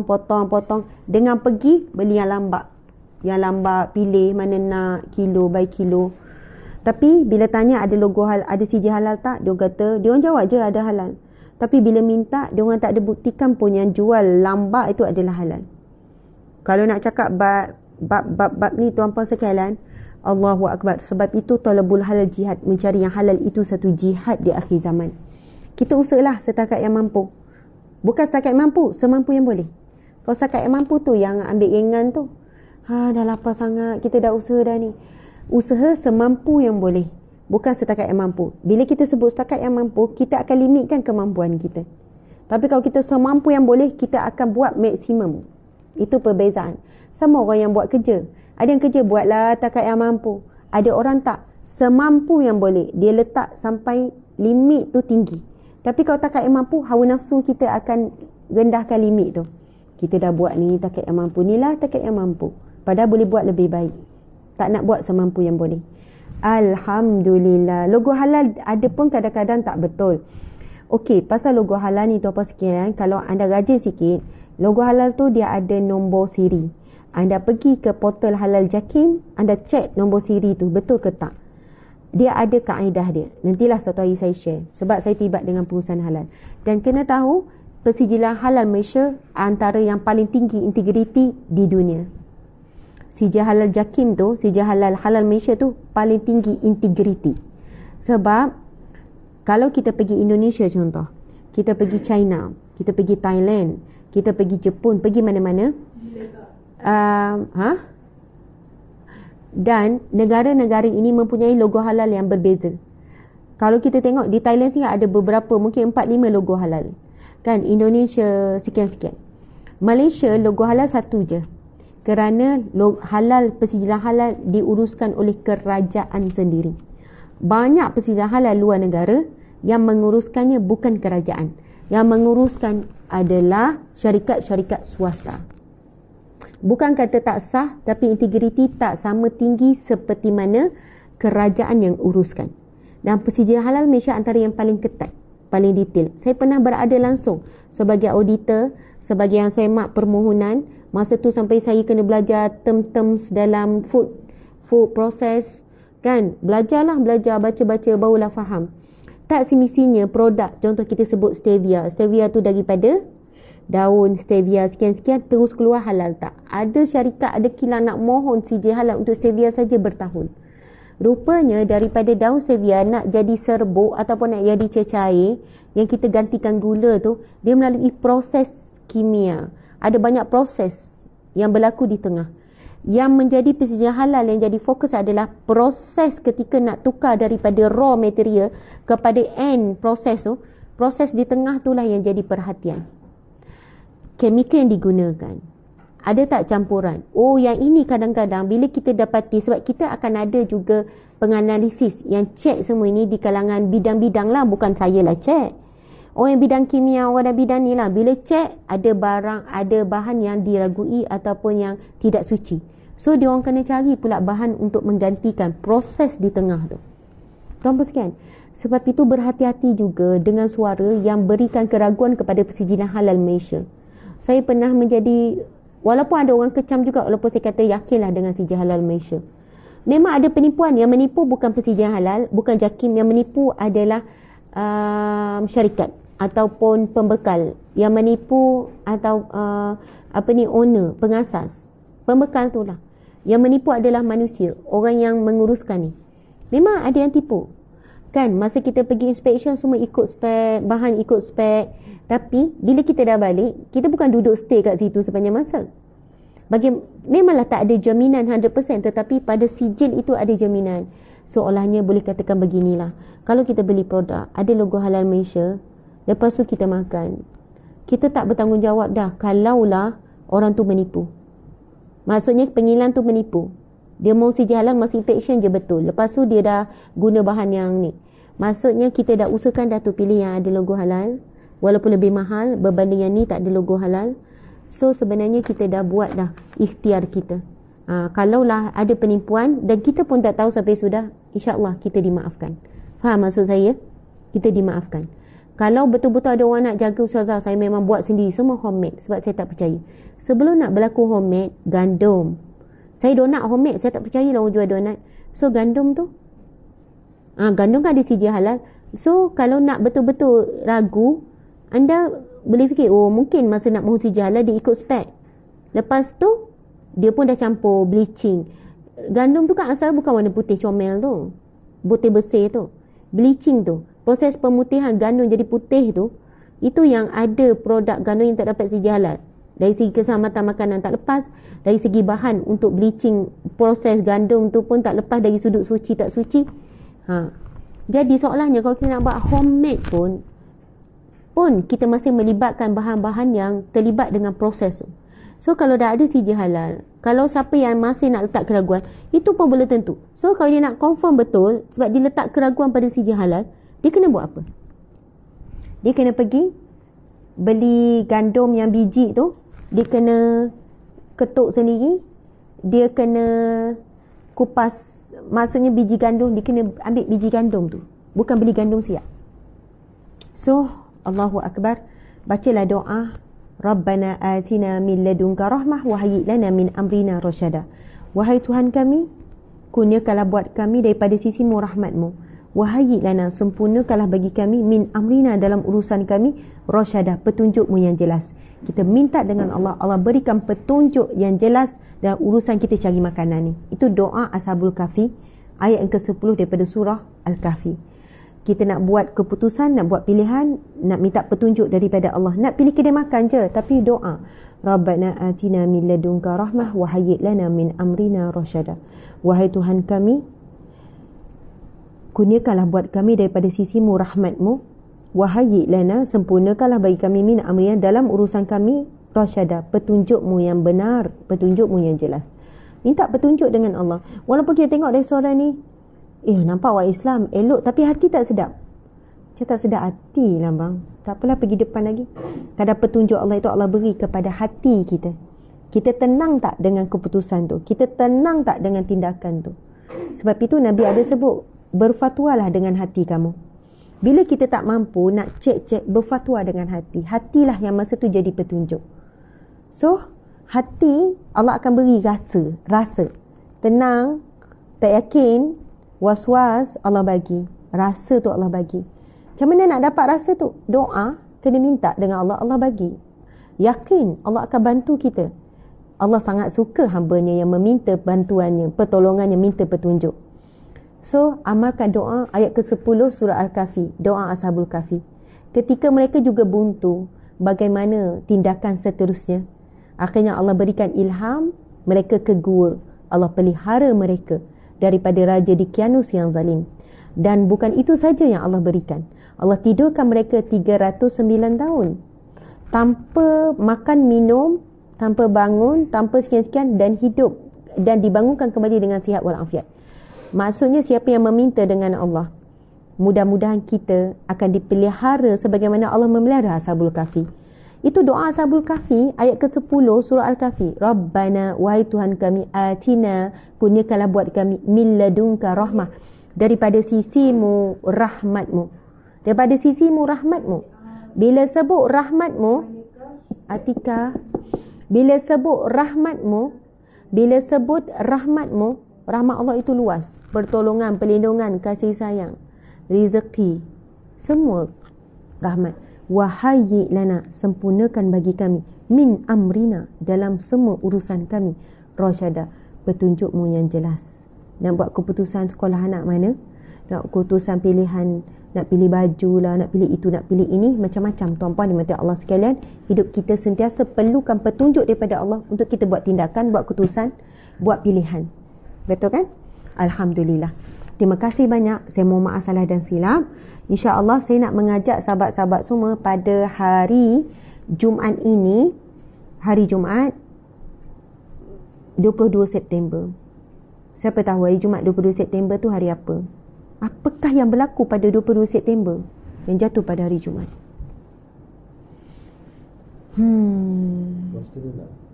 Ya, ada yang kata birthday, hari lahir saya. Oh, ada hari lahir. Ada hari lahir sama. Itu hari 22 September, hari lahir saya. InsyaAllah. Saya sebenarnya nak mengajak, ada satu program yang sangat bagus. Satu expo, program yang sangat bagus, iaitu ijab kabul expo kahwin paling best. Macam tu. Ijab kabul expo kahwin paling best. Saya akan digandingkan dengan Diana Amir. Masya Allah.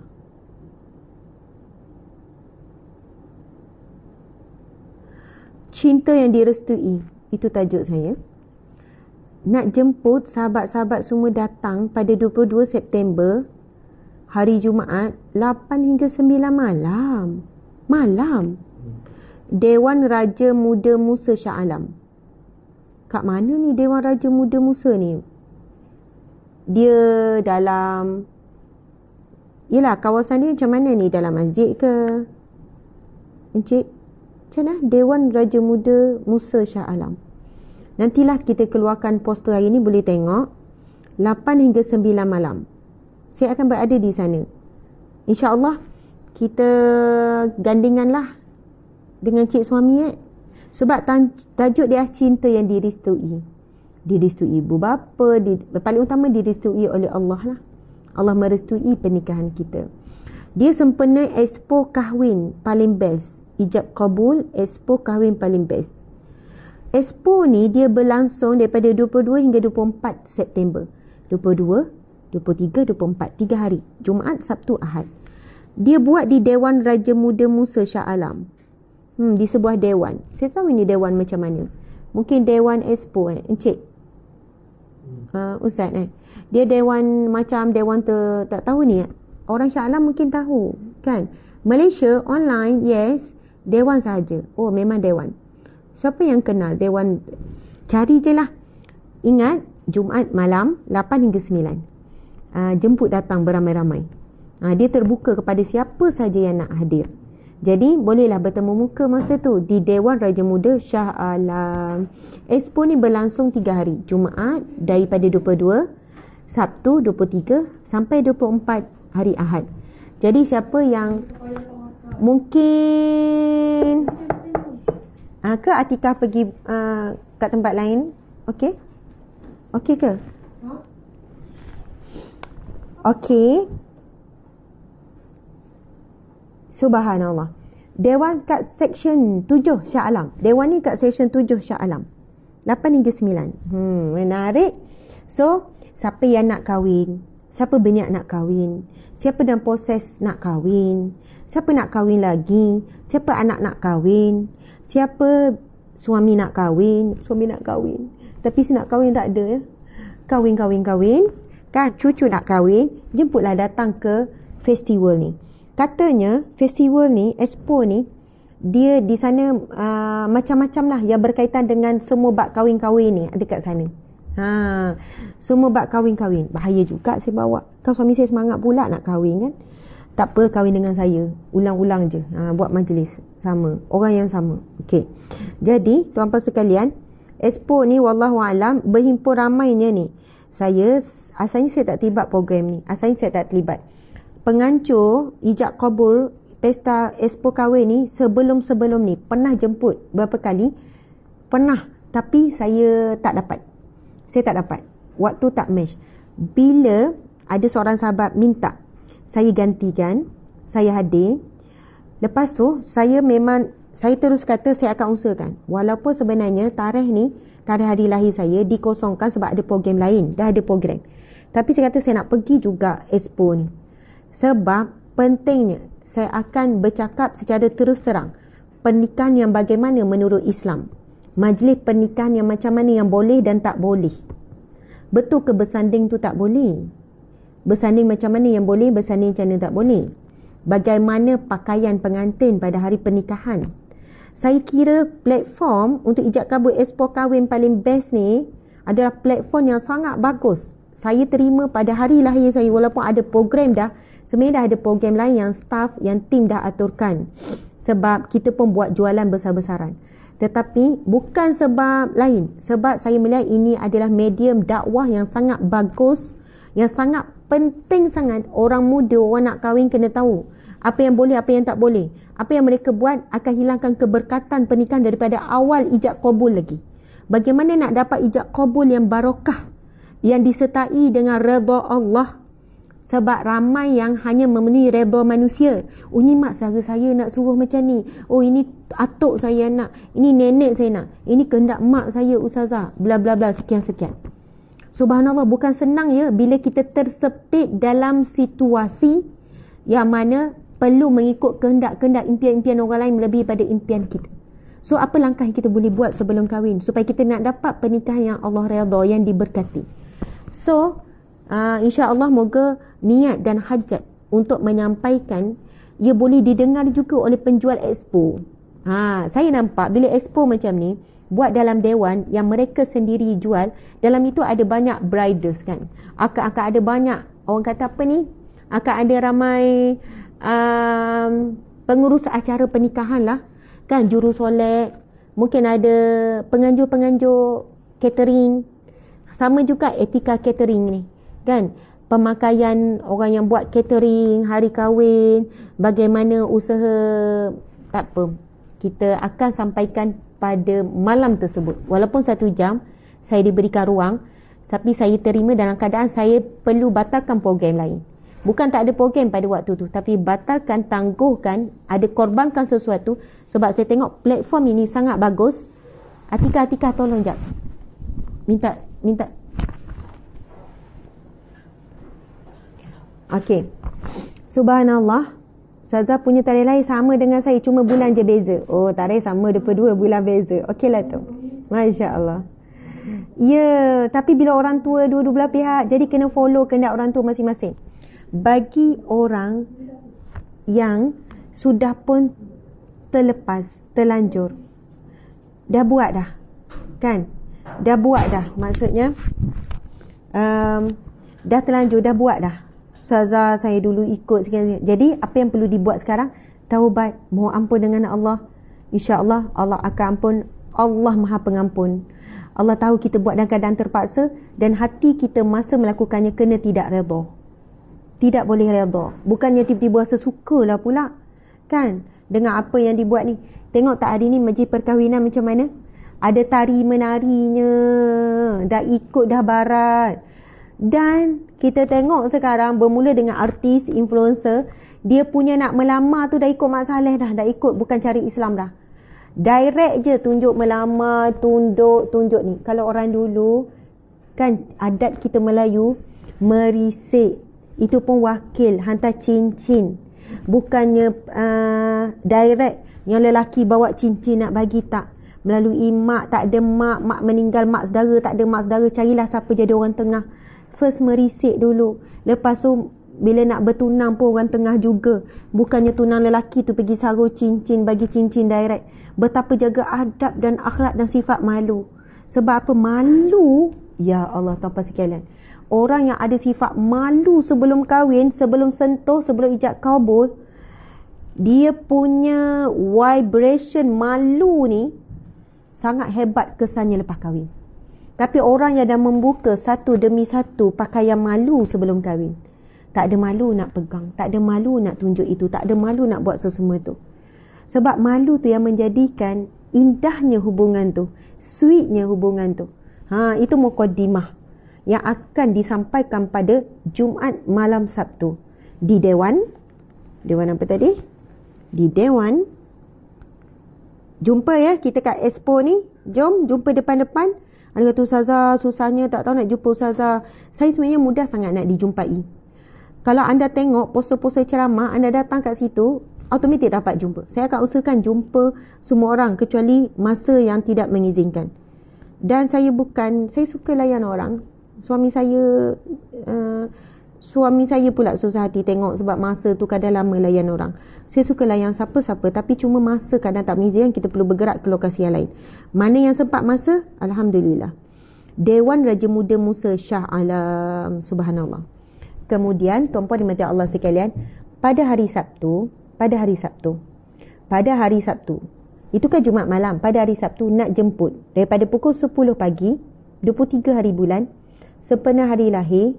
Nak buat macam hari lahir ke? Tak adalah, saya dah tua-tua. Memang saya dah pesan pada tim, jangan buat. Dan saya akan lari pada 20 September tu, saya akan lari. Saya tak akan ada dekat sini. Maksudnya, tak payah, tim tak payah buat. Malu, dah tua dah, tak payah buat sambutan hari lahir. Doa paling utama.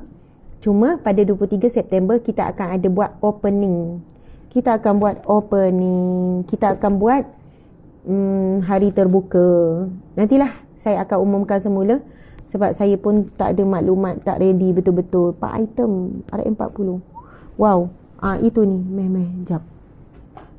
Ni untuk galeri. Galeri, diskaun sampai 50%. 50% je. Kalau sebelum ni pernah 70%. Ini galeri. Kita pernah buat tawaran sampai 70% untuk item tertentu. Cuma, sebab umur saya 40. Jadi, diorang ambil 40. Bukan diorang, saya suruh. Buat 4 barang harga 40. Baju, telekong, tudung, gabung-gabung semua adalah barang-barang RM40 saja.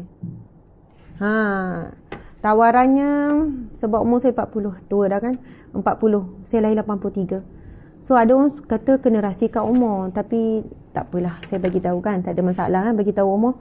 So hari lahir yang ke-40, maksudnya jadi ada banyak tawaran untuk galeri. Daripada jualan buku-buku publication, kemudian deluxe sama juga moment, semua ada kaitan dengan 40% tu confirm, tapi ada dia orang bagi lebih, macam tu. Lepas tu kita akan pilih 40 pemenang pada hari deluxe nanti, 40 juga pemenang, ada 40 pemenang apa tu nantilah, banyaklah pemenang, hadiah-hadiahnya akan diumumkan semula kan. Pemenang untuk deluxe, pemenang untuk moment, pemenang untuk galeri, pemenang untuk buku-buku, semua ada 40 pemenang sempena hari lahir ke-40. Gitu kan, main lagi kan.